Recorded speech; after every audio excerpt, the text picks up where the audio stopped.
I twisted my arm. So. Cornered him in the middle of dodgeball field. I enjoyed every part of that dialogue. Was it The Rock? Sean Connery? I'm waiting to be impressed.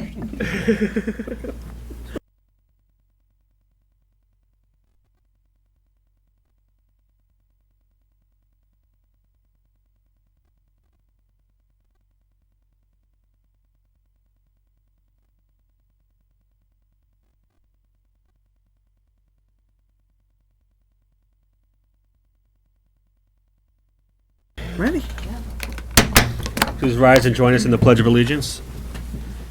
Pledge allegiance to the flag of the United States of America and to the republic for which it stands, one nation, under God, indivisible, with liberty and justice for all.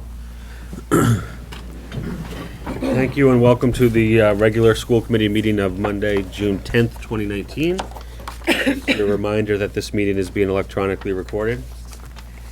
We're going to start tonight with an introduction of a new elementary school principal at Thatcher Elementary School, and for that I'll turn it over to Superintendent Sawyer. Thank you, Chairman. At this time, I'd like to invite up Dr. Elisa Karatanakis.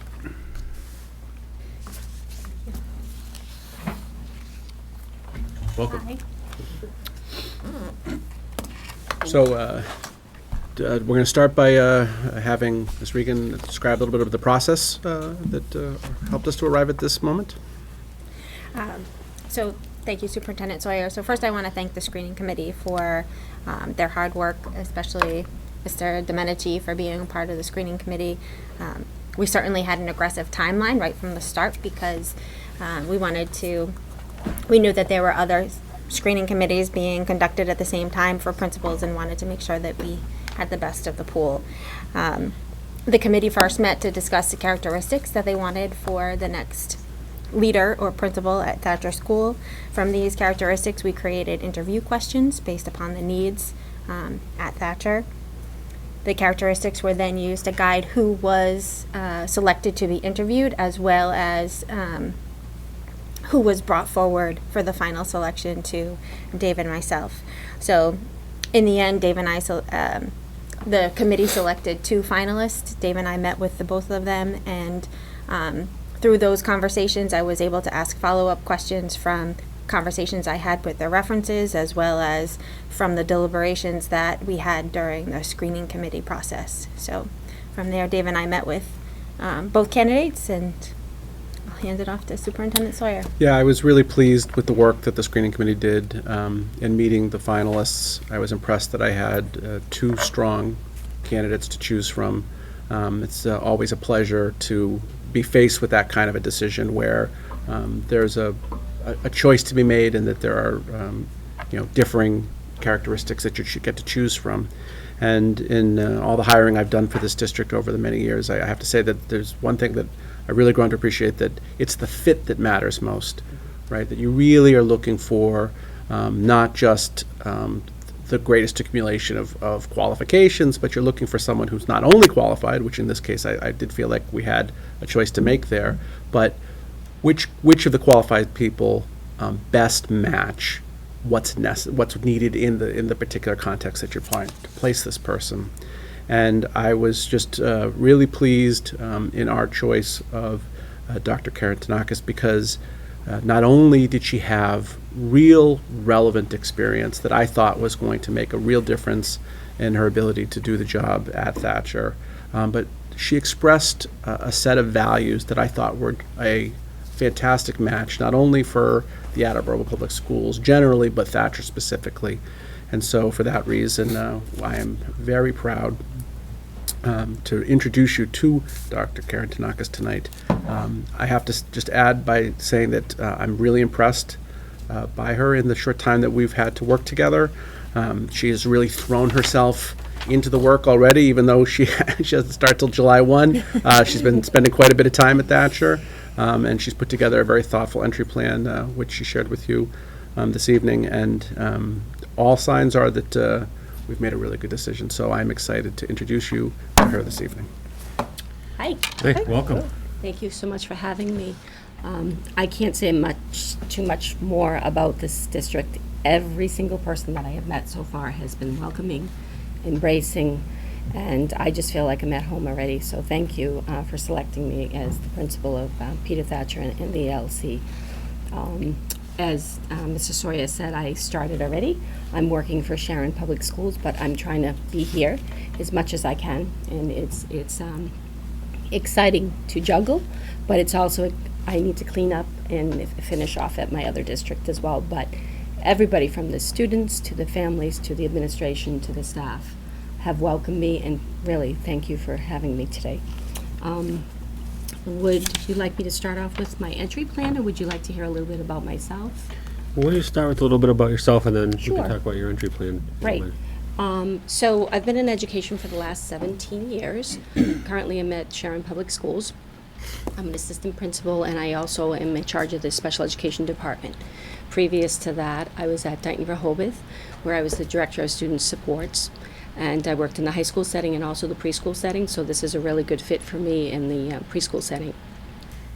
I've also been an assistant director of student services in Medway Public Schools, and I worked in New Bedford for the majority of my career for 10 years as a classroom teacher and also as a special ed facilitator. So I have varied experiences through high school, middle school, and elementary school. And so what I aim to choose to do this year is really look at how can I help Thatcher build upon the relationships that have already been built, and how can I help with the staff, and how can I help the students and the family to really build that community. So I'm just really excited. As far as educational background, I've done a little bit of everything. I've been in the elementary realm where I got my degree in elementary education. I also have a degree in special education, master's of special education, and then I just completed my doctorate of education at Northeastern. I really like curriculum. I love teaching and learning, and I'm just looking forward to embracing the community, building partnerships. Does anybody have questions for me, or would you like me to go into the plan as far as the entry plan? What are you going into your entry plan? Great. So I started off, Mr. Sawyer and Ms. Regan announced me on the 16th to the staff, and I met everybody within the building. It was very nice. I had a tour of the building. On the 3rd, I did a shadow day with the principal. I met with the principal. We walked through the entire building. I met staff. I met students. I actually sat down at the lunch tables with the students and just ate with the kids all day long. And they asked me questions, and at the beginning, it was really funny. Nobody would sit with me. I sat by myself, and then the table filled up, and then I introduced myself. So, best way to get to know the kids in the building. June 3rd, I also met with the ELC coordinator, Diane. We spent some time talking about the Early Learning Center and what the needs were, visiting the classrooms, doing a tour, meeting with the staff. Then on the 7th, I met with the assistant principal. I spent all day, and it was really a difficult day because it was kindergarten registration and the Special Olympics. They changed the date, so a lot of things were going on. It was a very, very busy day when I walked in, and I just told everybody, just do what you're normally doing. I'm just here to observe. So that was a great day as well. On the 7th, I met with the PTO. So I emailed the PTO and said, I want to meet with you beforehand. They were a little surprised. They were waiting for July. And then I met with the ELC staff. I went down to each individual room, met with staff, saw the students, saw teachers teaching in action. I also met with Yvonne for special education, and I'm team chair. So on the 7th and the 10th, I wanted to cover special education. So today I met with Yvonne, and then on the 7th, I met with the team chair at Thatcher. As far as the rest of the plan for June moving on forward, I just hope to be part of the leadership team. First day of school, July 1st, getting a letter out to the parents, doing a meet and greet. I'd like to do that on 2 days. One day earlier in the morning, afternoon, a picnic on the playground, and then later on I would meet just to give parents varied times. And then first day of school and professional development on the 27th.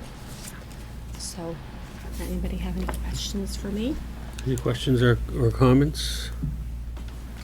Scott? Well, obviously, I was part of the selection committee, and it was an honor to be so. And Laurie highlighted out, the work that was put in such a condensed amount of time. But I'm also a parent of Yes. Thatcher students, so I felt like I did a little double duty there to kind of put it in two different perspectives. So Thatcher has been a wonderful school and experience for my older two, the middle who is leaving now. I'm happy that my youngest son will spend his next 4 years, with some strong leadership and guidance, and continue the tradition my kids have had at Thatcher. So welcome, and I'm sure we'll see you at PTO meetings as well. Ms. Johnson? Thank you. So we are also Thatcher alums in our household. So I'm very familiar with the building and the culture that Mrs. Lerner had built there. Can't say enough good things about the staff and the teachers. And very excited to have you on board, Dr. Karatanakis. It sounds like you're going to be an excellent fit for the current community and culture at Thatcher. So welcome. Thank you so much. Mr. Quinn? First of all, sorry I was late. Welcome to the district. Thank you. I'm curious about you as a learner, as somebody who's also working on a dissertation. What was your dissertation topic, and what's kind of piqued your curiosity? I know you talked about curriculum, but what's really got you interested as a learner these days? I actually, I originally started off with school safety. When I worked for New Bedford Public Schools, it was very relevant, the topic at the time, and it's just very, very broad. So I couldn't narrow it down. And it took me more than 3 years. When they tell you you're going to sign up for this, it takes you more than 3 years. So I actually changed it to teachers' perceptions on the Massachusetts evaluation system. I was really interested to see what teachers were interested in, if they were interested in getting evaluated, and what the part of the evaluation. It's really tough on the administrators as well to look at how do you bridge. You have to do the evaluations. You have to get through them, but instead of being a checklist, how do you really make meaningful experiences? So I actually had a study where I interviewed several people, and I really got a good idea of what teachers are looking for. So it is interesting to me. And I hope to build that this year as well. So getting into classrooms, having conversations, providing feedback, making sure that teachers are heard, and that I have a lot of visits, as many as I can do in the classrooms. What's your topic? So I'm looking at teachers who structure interest-driven learning called Genius Hour in the classrooms. So I'm looking at the successes, the challenges, and overall how they structure the process for their students. Let me know if you need any help. I'm in the data analysis phase, so the best dissertation, as you know, is a done dissertation. So I appreciate the offer, but now it's all on It's me. too late now. Wish I had somebody next to me that time. Mr. Geddes? Welcome. Thank you. Is there anything? What do you think are? What are you most excited about with the transition, and what do you think will be your biggest challenges, based on the limited time you've been able to spend in the school and with the leadership team? I'm listening and learning. So I'm speaking to people, having conversations, just getting a feel of the school, and just listening. And I'm looking. And like I said, sitting down at the table with the students, I actually said, what are you most proud of your school? They said, the teachers. The teachers are really nice. And I said, well, that's great. And, what do you think of things that we can work on here? And kids are really intuitive, what they say. But I can tell that the students already are happy. They love their school. They love the teachers, the staff. And they love coming to school. So that's a plus. When speaking to the staff, I'm just walking around and looking and listening, but I really want to listen to people privately if they have conversations to share. If we could do some teaming and get together with different grade levels, do some vertical teaming, and just listen to see what's working and what's not working. So in order to fix a problem, you have to really diagnose what it is, but the things that are already established, if they're working well, we keep those things. If they're not working so well, I would like to work and collaborate with the team, the staff at the school, to say, what is it that I can do to help facilitate that learning, not just to come in and change everything, because people really have to value what they do, and it's good work that they do. So I think I'm just listening right now, and I'm not going to sit back too long. I want to have those conversations, but over the summer, I'm not sure how many people will be in July, but I would like to go in July and do some planning and meet with the assistant principal, and if anybody wants to meet with me or discuss, things going on, I'd be open to that too. Thank you. You're welcome. Thank you very much. Thank you. Welcome to the district. We look Okay. forward to seeing you again and hearing about all the great things at Thatcher. Okay. Thank you for having me, everybody. Thank you. And then next, before we get to our spotlight event today, I'm going to ask Principal Rooney to come forward with our new Student Advisory Council representatives for the 2019-2020 year. Well,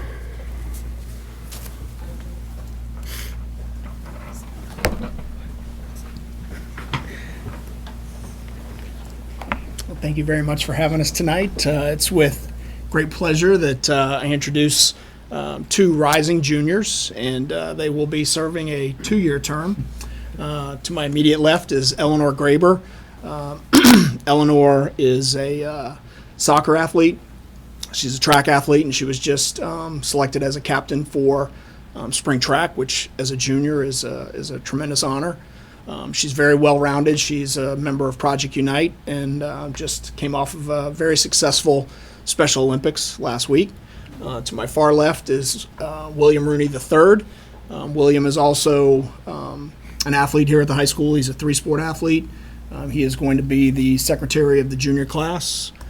Just came from MassStar Youth Leadership Collaborative last weekend.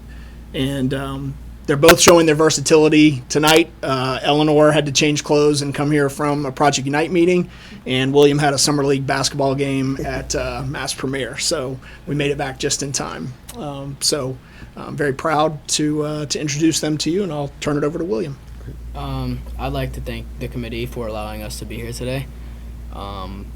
We will be representing not only the Attleboro High School student body, but every school in the district. We will be starting with our first project will be a time capsule for the new high school, and I'll let Eleanor elaborate on that.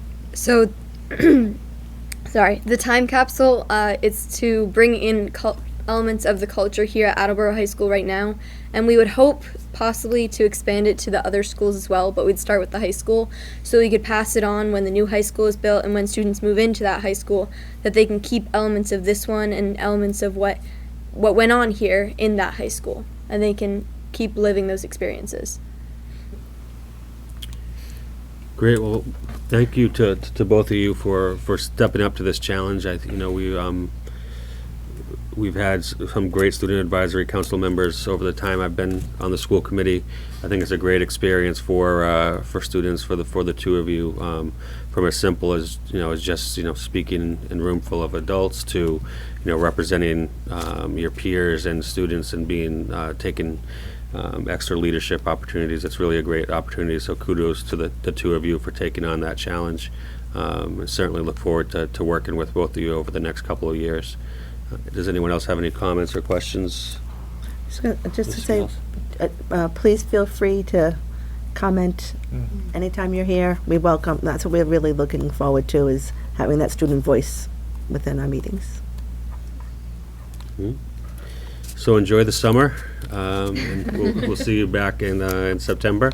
And thank you both. Thank you. Thank you. Thank you.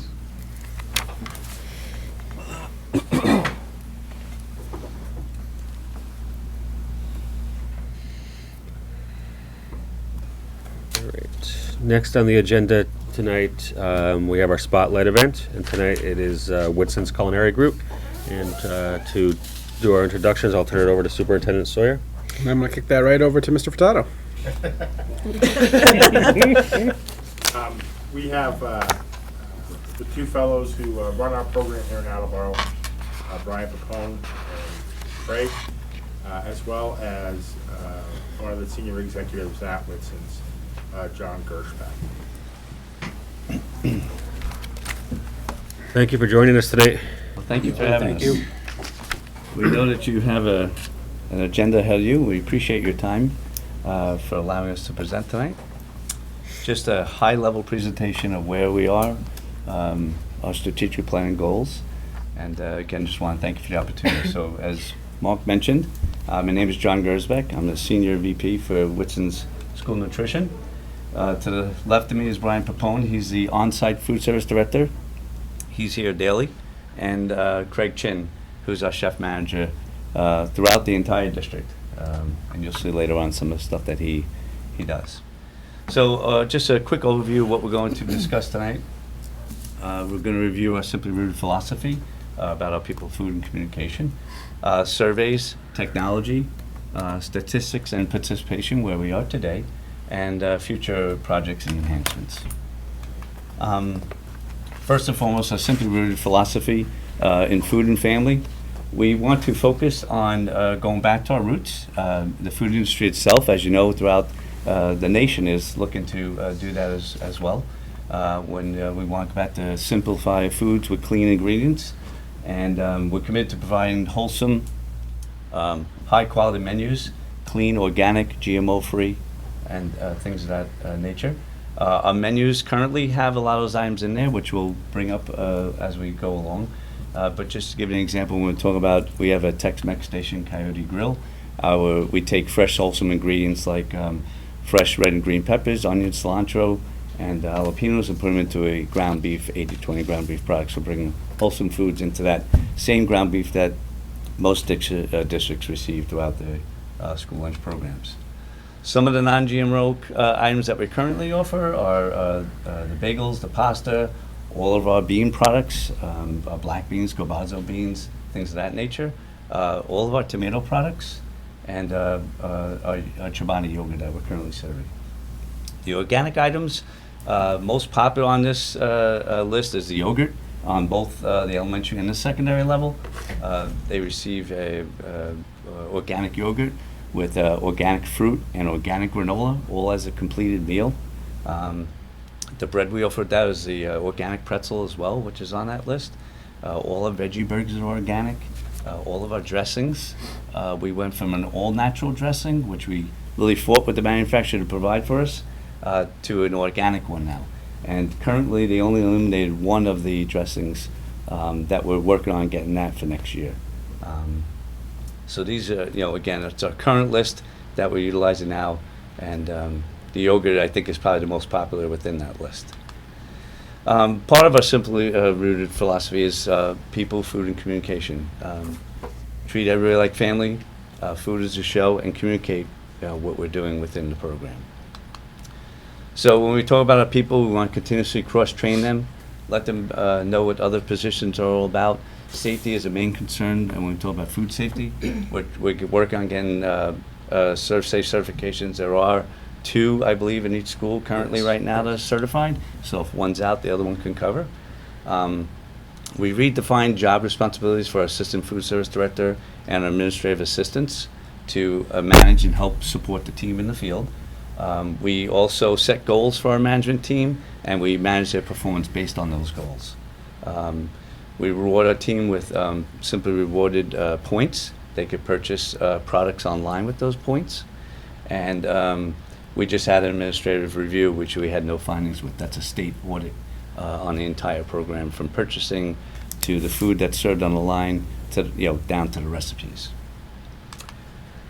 Food, we introduced the especially Asian concept at the high school. So each year we have stations at the high school. We call them concepts. Each year we try and be innovative and change that up so the kids, depends on the trends and what they like. Asian food seems to be a big seller in a lot of districts right now. We're offering that 2 days a week now. We introduced, or reintroduced, the traveling salad bar. We had it one time and it didn't do that. It started like phasing off, but again, the generation changes, the kids change. So we've had a want and a need for that. We reintroduced that. We joined the National Meatless Monday campaign. The main item on every Monday is a vegetarian item, or I should say a meatless item. We do offer other items on those days for those that don't want to do, but we want to introduce it to them, put it out there for them, and we're getting very good responses with that throughout all the schools. We always do a chef promotions, and Craig will get into that a little bit later. I don't want to steal his thunder. We introduced the Second Chance Breakfast at Robert Hill Elementary. That's a Massachusetts law based on a percentage of free and reduced students in the school, and that gives students an opportunity to get breakfast after breakfast is over. That's a pilot program that's going to probably continue going on after. We also collaborate with local vendors. Again, I'll let Craig get into that in a little bit. And just so you're aware, before Craig speaks, all the photos in that you've seen here are all foods that we served within the district, promotions that we may have done.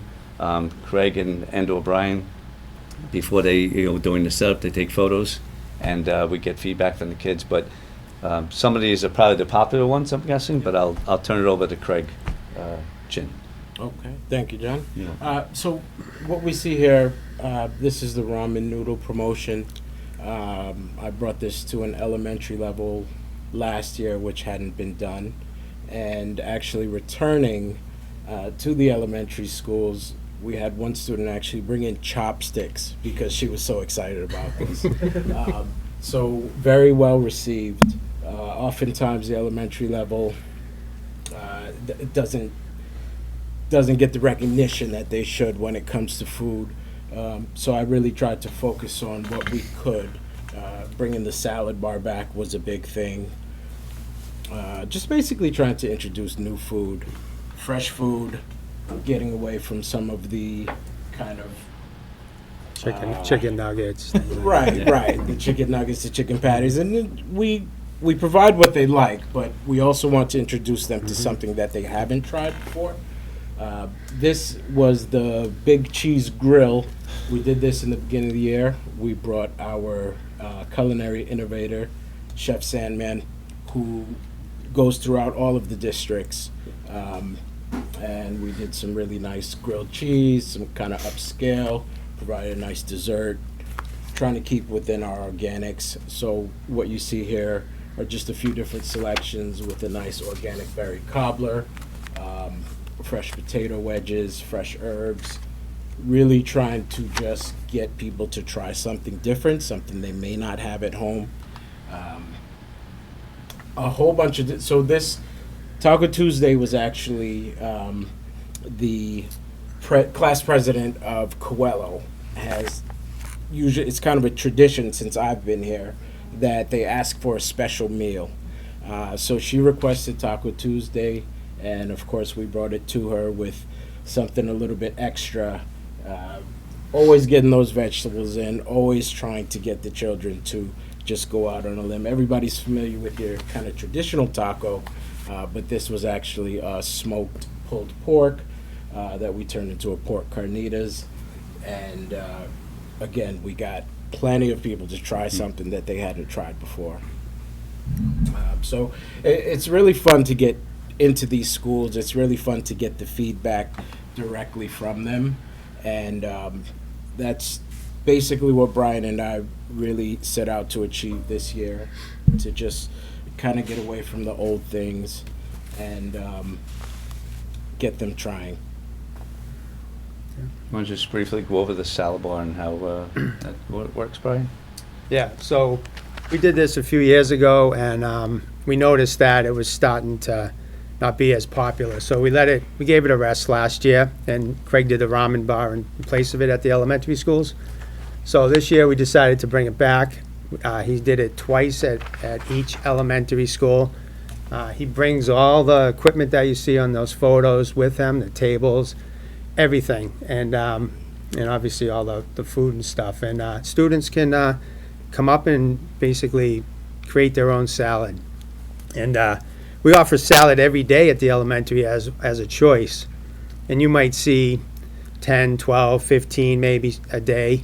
When Craig goes out and does this traveling salad bar, we're anywhere between 60 to 100 at these schools. 105 at Willett. Right. Yeah. So they're obviously really into it. He makes his own little station out in the cafeteria. It's not in the existing serving line that's in the kitchens. So he stands out, and they all enjoy it very much. So we brought it back again, and it's successful now. So this was the local day. We wanted to incorporate local business. We wanted to incorporate, again, organics, fresh vegetables. We sourced our potatoes and our greens from Langwaters in Easton. We used Chartley's Country Store in Rehoboth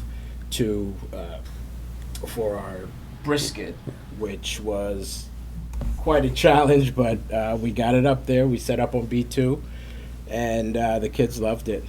We had a line going out the door. Teachers came. It's really nice to see the teachers come out, and because it's something different, they get very excited about it. So it's not just the children who look forward to these promotions that we do. These are some of the items that we have sourced for some of the local. Our vendor uses these different farms, a bunch to name, but these are where we source some of these products from. So we don't just rely on what the government provides for us. We really go outside the box and give them something. So, thank you, Craig and Brian. Our communication here in Attleboro, we always do surveys, online surveys, but Brian wanted to get a little bit more focused and make them customized. So we created a survey kiosk, which I'll show you in the next slide, but we did surveys throughout the middle schools. They get to customize the questions. It's all done on SurveyMonkey, so we get the data pretty much that afternoon. We do monthly client meetings, review the operations with Mark. I'm actually not at every one of those meetings, but we have a district manager who's unable to be here tonight. He's having surgery, but he's there, and Brian's there. Sometimes Craig shows up if there's anything culinary-wise that they need to review. Meet with the wellness committee. I know that Brian is on the wellness, the wellness team, I guess you'd call it. The marketing throughout the district, we try and keep it fresh and focused on what's happening today. So we did some upgrading on the marketing throughout the district. The Meatless Monday was part of that, and Simply Rooted. And we do an annual scholarship to the culinary students that are interested in continuing their education in the food industry or in the field, the hospitality field. So Brian's going to touch base on these survey kiosks that you see on the right, are custom made. We gave it to districts that want to have the opportunity to, again, do their own stuff. And Brian did that here at the middle schools. Yeah, so we have 2 of these kiosks here in Attleboro. You just put an iPad in them. I did it at the middle schools. These were some of the responses. We put it right there at every lunch. I was right next to it, helping them do the survey if they, they didn't give them the answers, but, I was there to help.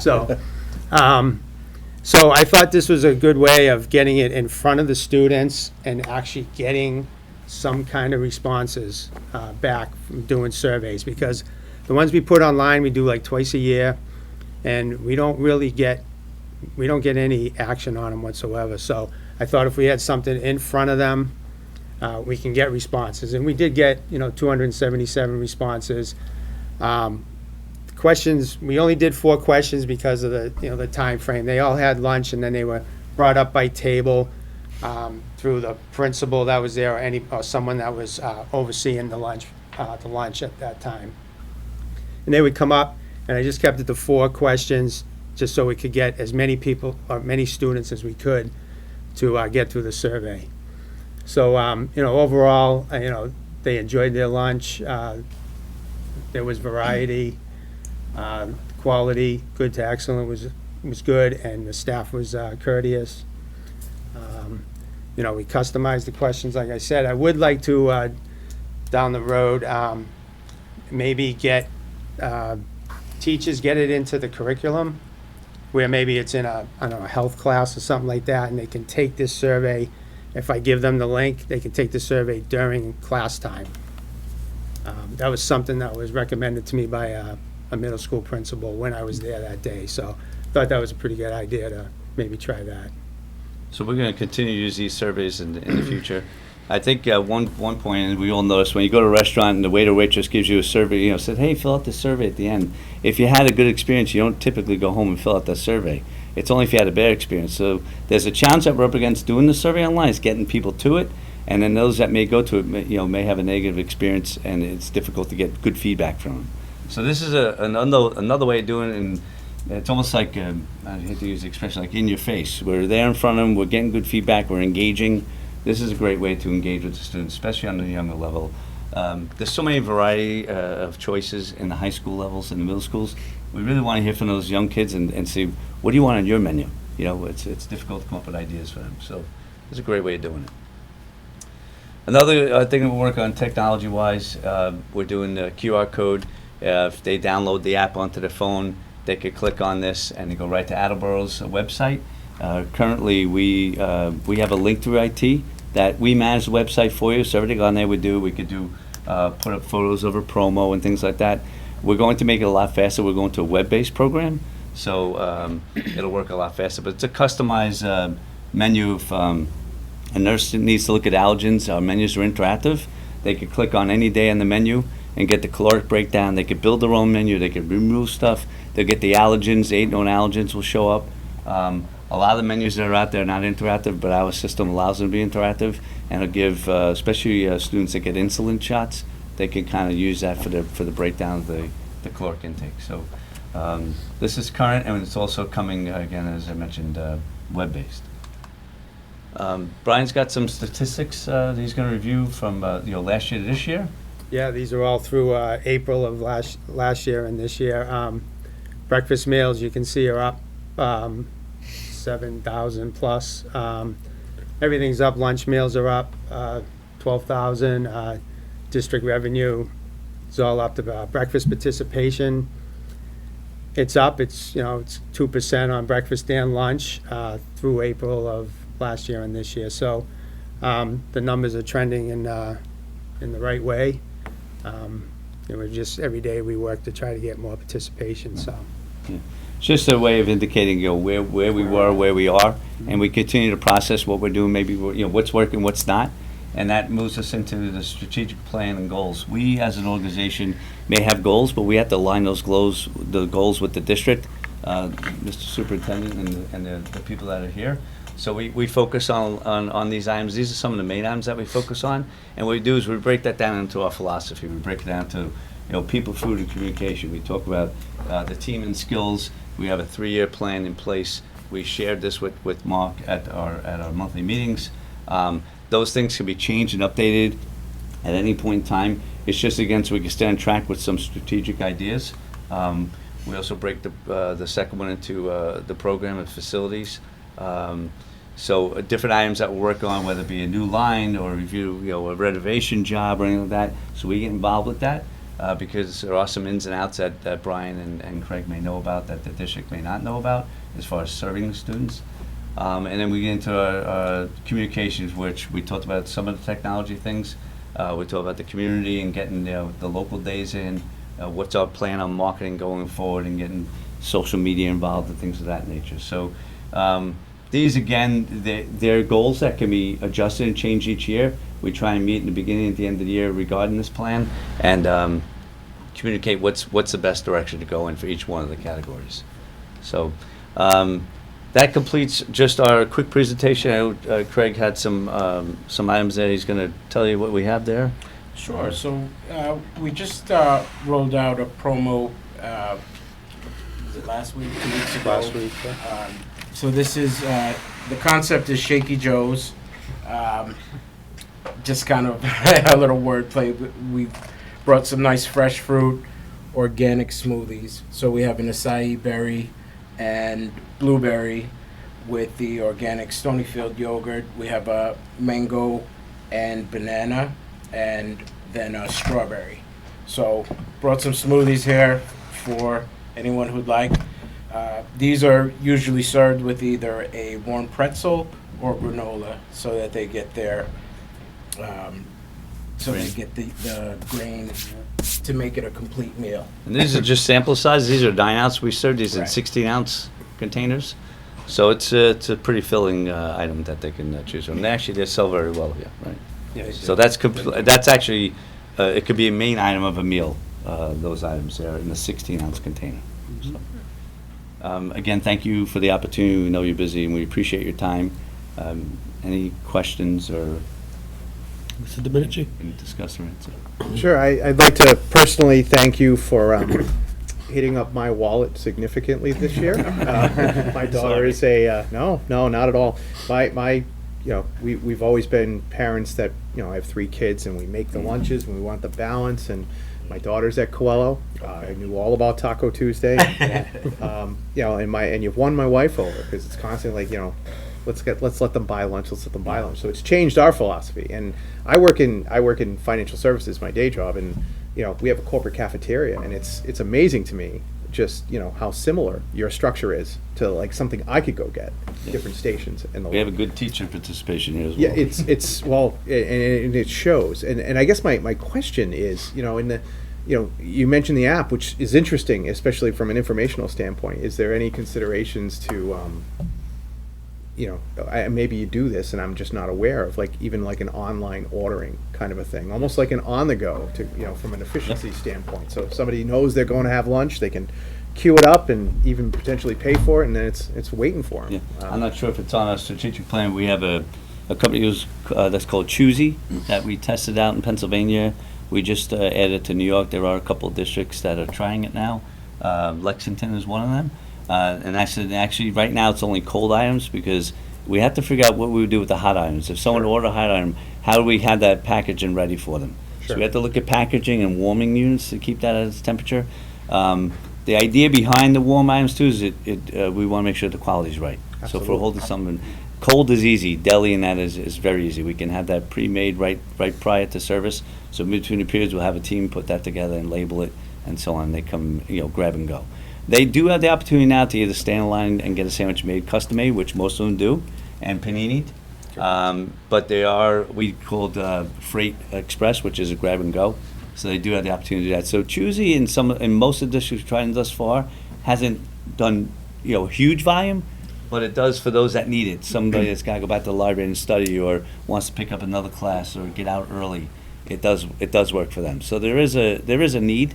And that's the company that we're actually looking to now. We also offer that Freight Express on each station, so you don't just have to, you know, you can pretty much any floor, you could grab something on the go. Good to know. Thank you. Mr. Geddes? Thank you. The survey that you guys have done has, where it's just the 4 questions. Have you gotten any? Outside of that survey, I guess, have you gotten any feedback as to the reasons why you're seeing increased participation from students? Usually when we do a promotion, the children will let us know how or why.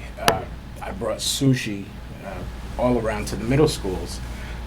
When I was asked, I said, "Are you familiar with sushi?" I was very surprised a lot of the children were. And one kid said, "Yeah, my mom buys it at Market Basket." So as we introduce and we see that it is kind of what's trending. Okay. Thank you. Mrs. Johnson? Yes, thank you, Chairman. So, thank you for coming tonight, gentlemen. I appreciate it. Thank you. So I missed the presentation last year, but I was here 2 years ago when we voted on the contract. And I know at the time there were some concerns with not so much the food, but the logistics. And I definitely appreciate that you're bringing in more organic, that you're bringing in the promotions. The promotions seem to be very popular, and that's great. I still hear on occasion from parents, and while I encourage them to report this to you as well, issues regarding line logistics. Kids, at a crunch, not being able to finish it at lunchtime. And at times, certain items running out. While there's alternatives available, the item that they were expecting was not there. And I know a lot of this is not necessarily in your control. We have a very short lunch period. But I just wanted to hear your feedback on from where we were 2 years ago with line logistics. What improvements have you seen since then? Because I know we have a population of students that are facing food insecurities. So it's important that they do have time to eat that full lunch and eat that full breakfast, and that the options that they were expecting are there. So I'd just like to hear your comments and thoughts. Is this, are you speaking to elementary level? Mostly elementary, but I've heard it occasionally at the middle level as well. For elementary, at the elementary level, 2 years ago, we put in all new serving lines updated all the equipment, made it flow better with the way the kids, we got milk coolers at the beginning of the line, so they're able to grab the milk first instead of last like it used to be. Tray slides that go all the way down. We used to have a break in the line or in the tray slide, so students would have to pick up their tray at one point, get their milk, and then go to the register to check out or whatever. So we got tray slides all along, so they can just push their tray along all the way to the end of the line. So that's helped out for time getting through the line. Do it by choice. A lot of schools are doing it by choice. We offer 3 choices at the elementary level, and a lot of schools have worked. It wasn't even our idea. It was they thought it would be good to come in by choice. So if they come in by choice, the staff that's on the line can just kind of focus on that one choice, and then when they get through quicker with the kids, and then the next choice, they're just doing one thing at a time kind of thing, instead of, oh, you had choice 1, I gotta go over here and serve that, and then I gotta go choice, So that's helped speed up the lines. I mean, bottom line to me is that we're there all day. I mean, we'll feed a student. I mean, it's a lot of time. It's about, I know there's only 20 minutes to eat lunch. Right. We're ready all the time. My staff is ready all the time. As soon as that, bell rings for first lunch all the way to the last lunch, we are ready to serve these students at the elementary. Yeah, we aim to get them through the line within 5 to 7 minutes. Yeah. And oftentimes that is achieved. To speak as far as food running out, we've really tried to buckle down on waste. And Sure. so to be able to provide all these choices without having a bunch of waste, things are limited, and sometimes one item is just more popular than the other. Right, and I can appreciate having to scoot that fine line between, having the item and addressing food Right. waste. Overproduction was an issue, and we really tried to tighten that up.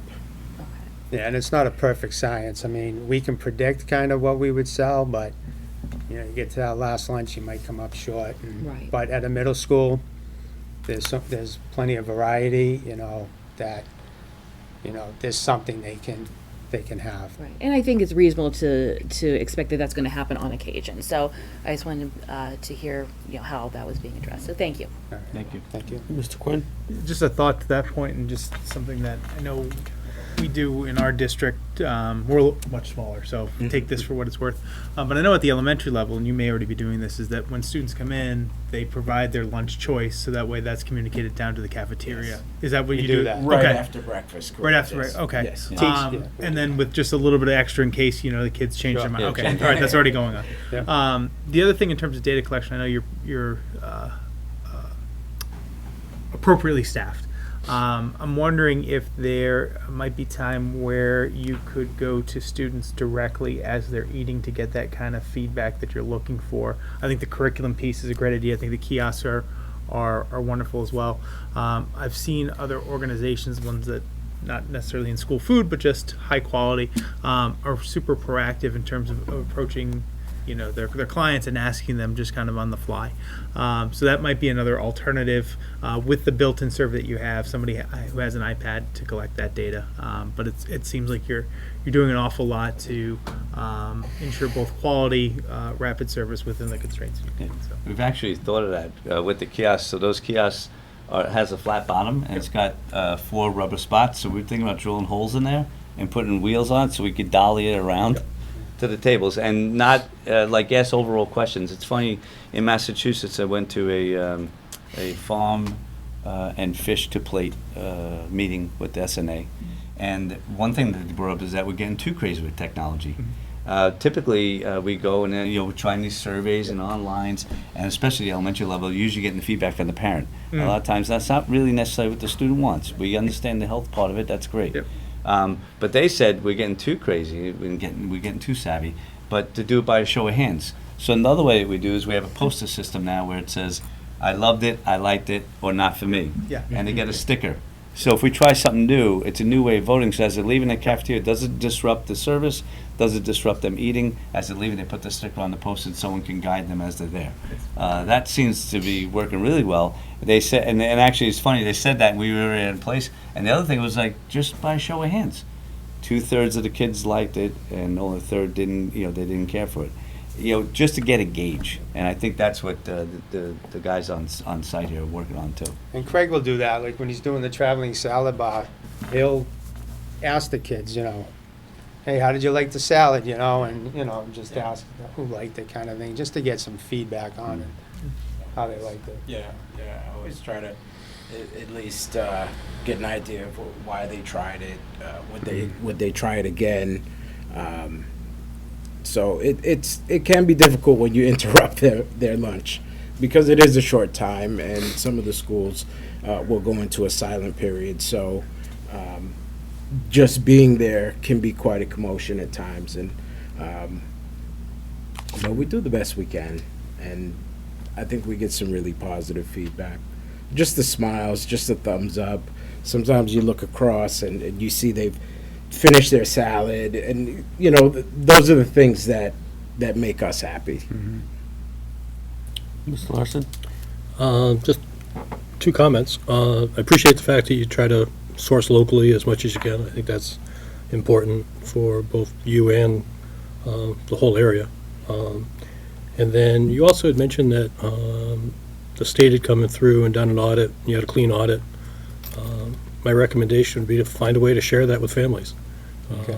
That's important information. It's something you can share with the families, whether it's through the assistance of the district or just through whatever opportunities you have yourself. Spreading good news is always a good thing. So.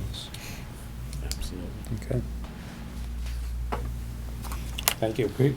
Thank you. Thank you very much for your time. Thank you. Feel free to try a smoothie. Someone's got to be hungry. Pressure. You can grab one on your way out. Yeah, thank you. Thank you. Thank you. Thank you. All right, next we have our superintendent's report. Mr. Sawyer? Thank you, Chairman. We had a busy weekend related to social media. And I just thought I should take a moment to say that, we're pretty active in that world, and it takes up real time on a regular basis anyways, so that's not in and of itself noteworthy. But there were some troubling things online this weekend, and I just wanted to say, or reiterate is really, because I've tried to spread this message before. First and foremost, as a district, we cannot go down the path of doing business online, and we must respect the privacy of our students. They have rights, and to gauge into conversations about concerns around individual students is something that we just can't do, and even if we could, I wouldn't do it. I don't think it's right. And I know that that's dissatisfying to some people, and that we take criticism that we don't address the things being said, but that's not going to change. And I'll just try to explain again that, one, we really can't engage in that kind of behavior, and two, it's just not really appropriate. It's not what's in our kids' best interests. I would just add that oftentimes the things that you see online include inaccuracies that might not be intentional. They might just be based on the fact that people write from a perspective, and as human beings, we all have a bias. I have one, everybody else does too. And so when you're reading, I would just ask people to think about the fact that there's probably another side to any given story. And that's something that's sometimes lost on social media. As a society, I think we're all struggling with this. This is in particular to the schools. But also, sometimes the intentions of people aren't as straightforward as they might seem to be. In fact, just today, another troubling post was taken down actually by the moderators of the group that it was on, and that's because the person who originated the post had misrepresented who they were and why they were posting again about a specific student, which was inappropriate to begin with. So luckily, the moderator took that down and reported it to the authorities, which I appreciated. So, these are complicated things, and I know how social media works. You happen to be looking at it in the moment that you have for it, so you catch what's in your feed, and then you go back to your life, and when you come back, you may have missed that some important information, or the fact that something wasn't true was missed, and so it's really hard to combat, and I'm not quite sure what the best way to do that is. But I will say that we're just at this stage we think it's in everyone's best interest that while we monitor it, and I appreciate when people bring it to our attention, we're not going to engage in it. That being said, if in fact there's ever a concern raised by these issues that do relate to the safety or security of students in a school, we would communicate that to families. And I think families should interpret the fact that when they don't hear anything from us, that's a strong indication that there is no reason to be concerned. And I know it's, again, dissatisfying to be told. Sometimes we can't get into the details as to why that's the case, but I just would want to assure families that we would absolutely communicate if there was a concern that they needed to be worried about. And the fact that we don't clearly indicates that, in our opinion, whatever is true about the situation is not something that anybody else needs to worry about. Do you have any questions about that? Okay. Moving on, I just wanted to update you on a couple important vacancies. Certainly very pleased to have closed out the Thatcher principal vacancy. We now have the Brennan assistant principal vacancy. That process has begun. They're interviewing this week, and they're looking to make a decision about that as quickly as possible. July 1st will be upon us momentarily. We're also closing in on finishing out the process to fill the vacancy for CTE director. I hope to have news for you on that in my Friday update. And I wanted to alert you that we have a vacancy in the humanities K-12 coordinator position. Ms. Goldstein is moving on to the state level to work for DESE. We're certainly happy for her that she has this opportunity, and it'll be good for the district to have a friendly face to work with. But we do need to find a replacement there, and Ms. Regan is working on a process to take care of that as quickly as possible. So those are three positions that I thought you might be looking for an update. I have a school choice update for you. That window has closed. We had one applicant for school choice. So we have enough seats, so that person will be given a seat if they so choose. I would like to say that I do not think that that's in any way an indication of the potential demand for school choice in Attleboro. I think it really reflects the fact that to do this right requires a different time frame than the one that we took. And now that we have a district that moved in that direction, we will be putting ourselves in a position to capitalize on what we think is a great opportunity, and we'll do so for next year. Mr. Quinn? Superintendent, do you know if the notifications for Tri-County have been sent out yet? In terms of acceptances? No. So I'm wondering along those lines if that might have played into the factor, or that might be a factor going forward in terms of students who are looking for vocational experience. Maybe thinking about what the guidance would be for students who, may be interested in Tri-County, may not be admitted to Tri-County, but still would want that. I'm wondering if, we would still invite applicants, or if we could communicate that that application process would be open, you'd have it that, let me back up for a second. When do they have to notify us that they're coming or lose their seat? Or do we know? June 21st. June 21st. Okay. So that would theoretically give them time to find out whether or not they would be accepted into Tri-County and then still have a spot potentially here. Like you said, I think it's probably due more of a factor for timing. But I also think that might be one of our markets for students who, have this strong desire to be an electrician or be a plumber, and may not have that opportunity otherwise. Mr. Larson? Just to Dave's point, Mr. Furtado, if you could correct me where I go wrong here. I believe last year, Tri-County, with the districts that it directly serves, just about maxed out, and there really were not many freshmen that were accepted. Is that correct versus in the past? Yeah, we expected, based on some indications up with the member communities, to have a very small freshman class. We had a smaller freshman class, but it was a little larger than we expected. Yeah, But for that reason.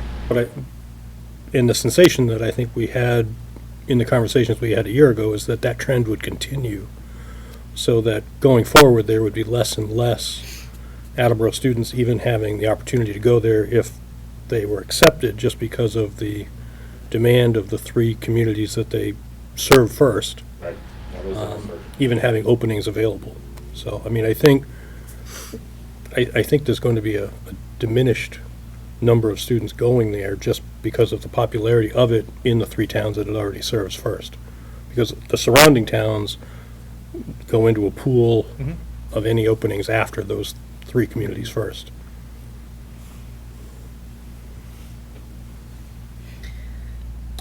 All right, just a quick FY20 update.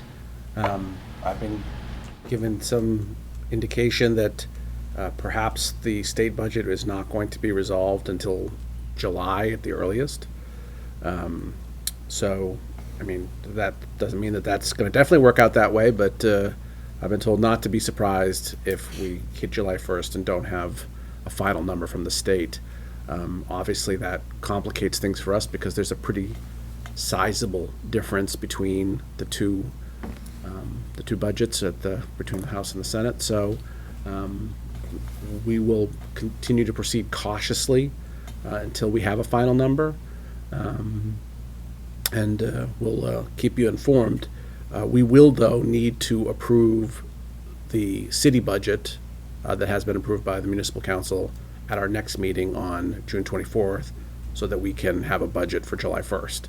So the plan here is to approve the budget that the city has approved. The school committee needs to approve that so that we can then have a budget for July 1st.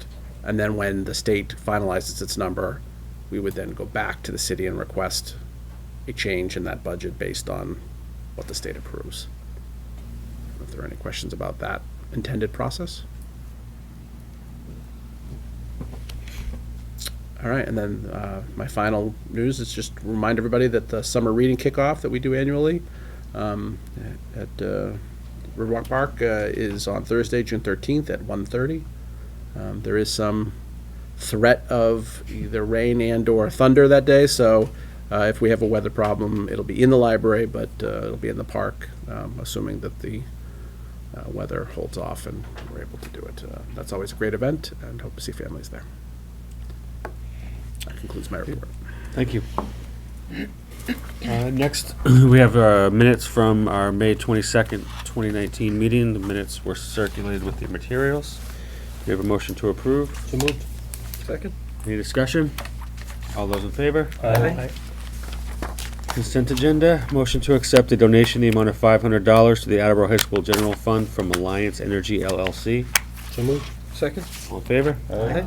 Motion to accept a donation in the amount of $175 from the Mids Warehouse to Attleboro High School class of 2020.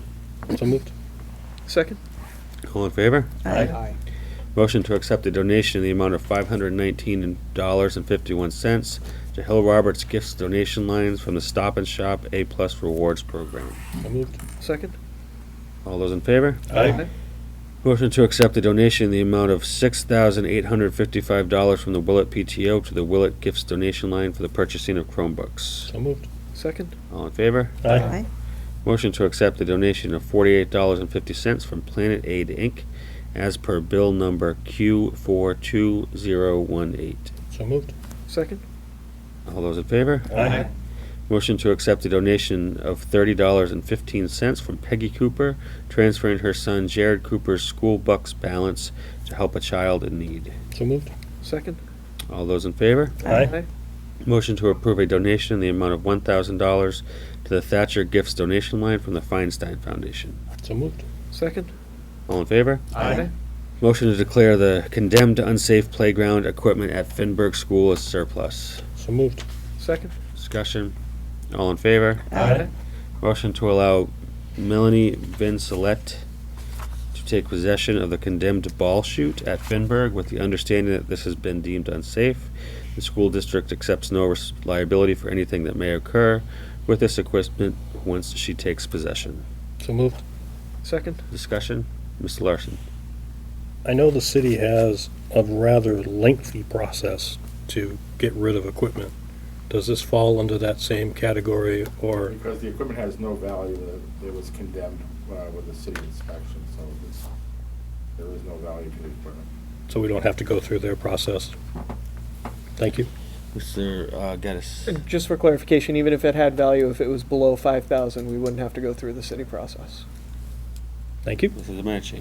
I'm just assuming that this person has signed some sort of acknowledgement that they would hold harmless anyone, No, Vic, she hasn't taken possession. She's requested if the school committee were to approve, then we would sign an agreement. Okay, that's really where I was headed. Thank you. Anything else? All in favor? Aye. Anyone opposed? That concludes the consent agenda tonight. We'll move on to our subcommittee reports and start with policy and personnel. Mrs. Scales. Thank you. We focused on Section E, so a lot of these are items that were just reviewed. We were staying with the theme of keeping them in line with what MASC has. So, motion, okay, pause, breathe, okay. Policy EB, Safety Program. The administration recommends aligning with MASC, so a motion to approve EB Safety Program. So, second. Questions, comments, all in favor? Aye. Motion passes. Policy GBGB, which is the staff personal safety and security. Attleboro currently does not have this policy. It is used as a cross-reference for the EB safety program policy, so the administration recommends adoption of this. Motion to adopt GBGB. So moved. Second. Questions, comments? All in favor? Aye. Motion passes. IHAM, health education, also is another policy that coincides with the EB safety program. We currently do not have this policy, and administration recommends that we adopt it. Motion to adopt IHAM, health education. So moved. Second. Questions? All in favor? Aye. Motion passes. Next is EBB, first aid. Again, Attleboro does not have this policy. This policy was discussed with the district nurse coordinator, and they recommend adopting it per MASC. Motion to adopt EBB, first aid as edited. So moved. Second. All in favor? Aye. Motion passes. EBC, emergency plans. This policy aligns with the current MASC policy. Administration does not recommend any edits. So motion to approve EBC, emergency plans, note the review date. So moved. Second. All in favor? Aye. Motion passes. Policy EBCD, emergency closings. Again, the administration reviewed the policy. There are no recommended edits. So motion to note the review date of EBCD. So moved. Second. All in favor? Aye. Motion passes. EC is the building and ground management. Again, no recommended edits. So motion to note the review date of EC. So moved. Second. All in favor? Aye. Motion passes. ECA is the building and ground security.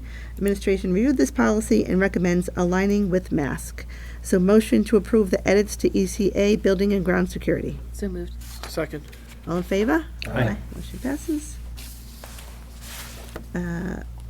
ECA exhibit no trespass.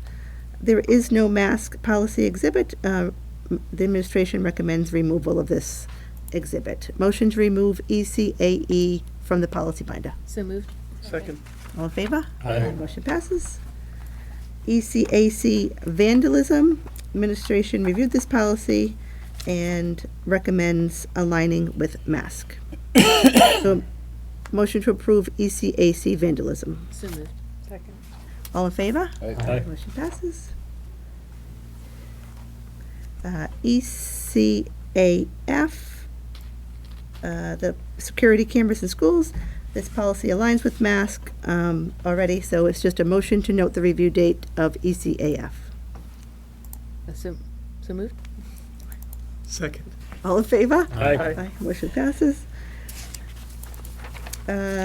ECE, AHS parking. There is no mask policy. The administration recommends the removal. A motion to remove ECE, AHS parking from the policy binder. So moved. Second. Questions? All in favor? Aye. Motion passes. Motion to remove ECF, which is energy conservation. There is no mask policy. We are conserving energy, so we're good there. Administration recommends removal. Motion to remove ECF, energy conservation. So moved. Second. All in favor? Aye. Motion passes. And lastly, EDC, authorized use of school-owned materials. This policy is currently in line with mask, so it's just a note of the review date. Motion to note the date of review of EDC. So moved. Second. All in favor? Aye. Motion passes. Next month, we plan on continuing our review of Section E. Thank you, Mrs. Scales. Actually, it's not next month, it's not till September. Taking the whole summer off? But, aren't we? We are, right? Yeah. Wow. I know, right? Mr. Quinn, teaching and learning? Yeah, brief meeting earlier in the month. 3 items on the agenda, actually 4 items on the agenda. The first was the update of the one-to-one rollout. Things are generally on track. I know, I'm sure the budget, the nature of our finalized budget may provide some challenges, and particularly the ordering the 1,000 devices that were going to be needed to start the pilot grades 5 and 9. Just want to commend the administration for all the work that went into it, particularly securing the a really pretty impressive total cost per device. I think the total package, when you include the insurance on the device, the software management so that apps and device tracking can be done, and then the white glove, or like the setup, so out of the box setup to the students, was all under $300, which will be over a lease of 4 years. So that's well on our way. I think the anticipated launch date for that program is sometime in either mid to late September, early October. And I think there are still some of those variables in place in terms of the state budget, in terms of getting some of those people who are going to be necessary to support that program.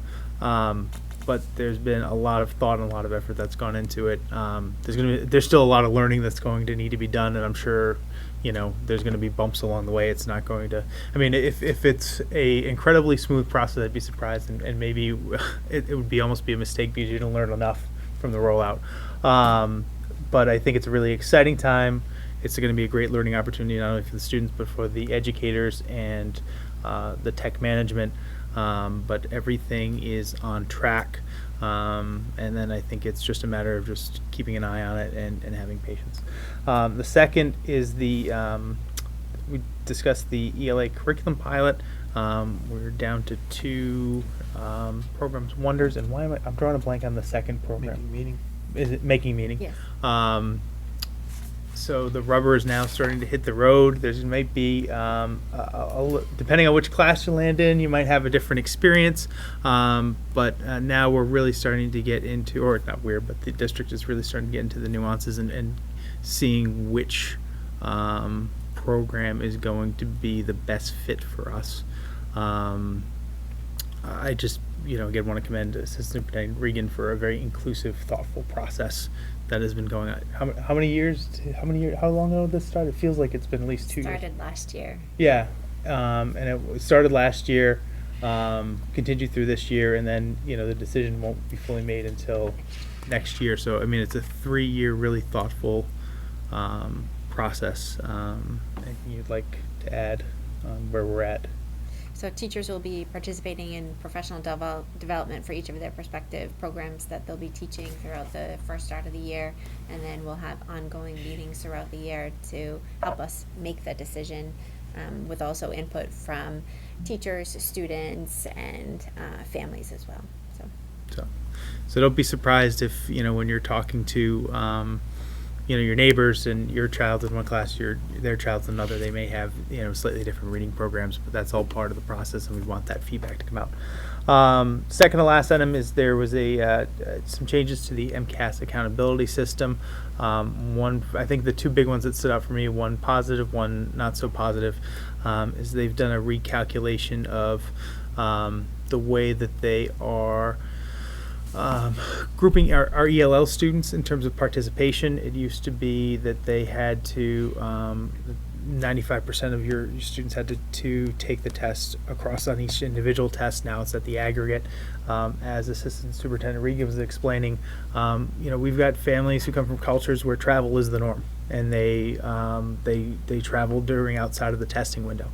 And given, while we have growing numbers of ELL students, you have 2 of those, and that can shift the dynamics pretty significantly. And while I can understand the state's desire to ensure that districts are not being unscrupulous to try to get, prevent a couple students from taking the test, therefore that data wouldn't be counted because they didn't hit their thresholds. The other poll of having 95 or else you're going to get dinged under the current system was not productive as well. So I think that the new kind of rolling aggregate approach is a general positive, not just for Attleboro but for districts across the state. The other piece of it is there's a new category for think of the best way to explain it. When we are putting districts on let's call it a bell curve of where they fall within kind of the distribution of all the districts. Districts who are under the 50th or under the 49th percentile. Correct. Regardless of how close they are to hitting that 100th percentile, will be placed into a bucket. I believe it's called not meeting expectations. And the challenge with that system is that somebody has to be there. So no matter how well you're doing, no matter how much progress you're making, even though it may not, only the bottom, I think it's 15% would require state intervention, all of those, no matter where you are from that 49th to that 15th, would fall into that bucket. And I think, despite the efforts of teachers, students, and districts, that label is concerning to me because I don't think it reflects the work that's going on within the districts across the state. I hope it's not one that's here to stay, but I also want to kind of get it on our radar in case, just for the sake of example, some of our schools end up falling into that bucket because somebody has to fall there, and I don't think it's accurate. I hope, I'm not sure, and maybe you can lend some insight as to why they've created that bucket. But I think it's best if we as a committee are forewarned, so that way that there's not that reactionary headline, because almost the majority of the state will fall into that, or close to it. So anything I missed there that is warranted? No, I think you got it. It was a new leveling system that they wanted to share with all of us this year before all of the preliminary scores and new ratings came out. So. And most of the multiple choice items have been scored. The more complex math items have not been scored yet. I think they're waiting on kind of the teacher graded piece. One thing, although we didn't discuss it in this meeting, but the Board of Ed has explored the possibility for automated grading for essays. So that may be coming down the pike where computers would be scoring student work. So that's something we want to keep our eye on as well. And then the last item that we took up was our out-of-district survey that Mr. Geddes has been working hard on. It seems like, no matter what you fix one thing, it tends to break something else. So I'll turn it over to Mr. Geddes, who can kind of give us a brief update. Jonathan Plurd in OIT has done a fantastic job being patient with our updates and changes. He had some feedback after finally getting the logic fixed, and shared that with Ms. Regan and I. We met last week and discussed it more. We plan to have a final draft for the committee at our next meeting on the 24th, in time for it to be distributed in October. So we'll give you some more details on all of that then. Thank you, Mr. Geddes. And Mr. Chairman, that concludes my report. Thank you, Mr. Quinn. Our last subcommittee report tonight is Finance and Budget. Mr. Larson? First, I'd like to start by thanking Lori for running the meeting that was back on June 5th, in my absence. Appreciate that. There were 4 motions brought forward from that meeting.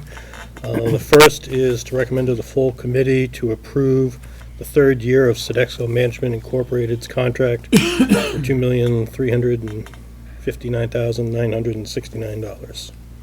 So moved. Second. Any discussion? Mr. Geddes? I'll just put out there the incredible job that Jason Prento and his staff do with all of our buildings. There's a lot of stuff that goes on behind the scenes that I don't think a lot of families and students see, and that's a good thing. There are certainly things that come up that everyone sees and hears about, but their attempt to remedy those issues is pretty swift and successful most of the time. So I'm glad we're keeping them here. Yeah, ironically, it's one of those jobs that silence is the best compliment that you can get. Right, right. Because if something's wrong, people aren't silent about that. Yeah. Any other comments? All in favor? Aye. Motion passes. Second motion is to approve the 3rd year of a 5-year contract with the food service of Whitson's as presented. So moved. Second. Any discussion? All in favor? Aye. Motion passes. Third item is motion to approve the new lunch rates as presented by the administration, and this was provided in your packet. So moved. Second. Discussion?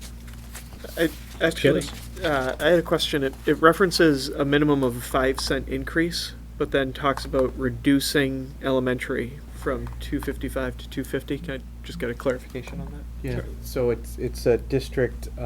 It's like 5-cent average. increase average per, Per level. grade span per level. Okay. So the ultimate collective of all 3 increases come to hits the mark. And I think the idea around the elementary is to try to engage early to get more students involved in the lunch program. So Right. kind of keeping, reducing it to that $2.50 seems like a more attractive cost. I suspected that was the case. I just wanted to confirm, so thank you. Any other discussion? All in favor? Aye. Any opposed? It was brought to my attention, I didn't ask if anyone opposed the Whitson's contract, so I'll double back to that. Seeing none, I'll accept that. Oh, I'm sorry. That's okay. Oh. All right, so that was 8-1. All right, and lastly, motion to approve the declaration of a 2005 Chevrolet 22-passenger bus as surplus. So moved. Second. Any discussion? I think you have to read the VIN number. I'm kidding. Wow. One meeting. Mr. Geddes. This has been replaced, and still we're not losing any opportunity to transport students by designating the surplus, correct? Now, this bus hasn't been used for 2 years.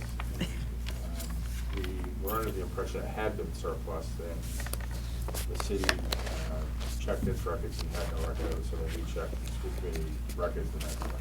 So it's simply, this bus was falling through the cracks. Perfect, thank you. Any other discussion? All in favor? Aye. Opposed? Motion passes. Thank you very much. Thank you, Mr. Larson. That concludes our subcommittee reports tonight. The last item on our agenda is open forum. I don't see anyone here who wants to address the committee at open forum, so I will close it and entertain a motion to adjourn. So moved. Second. All in favor? Aye.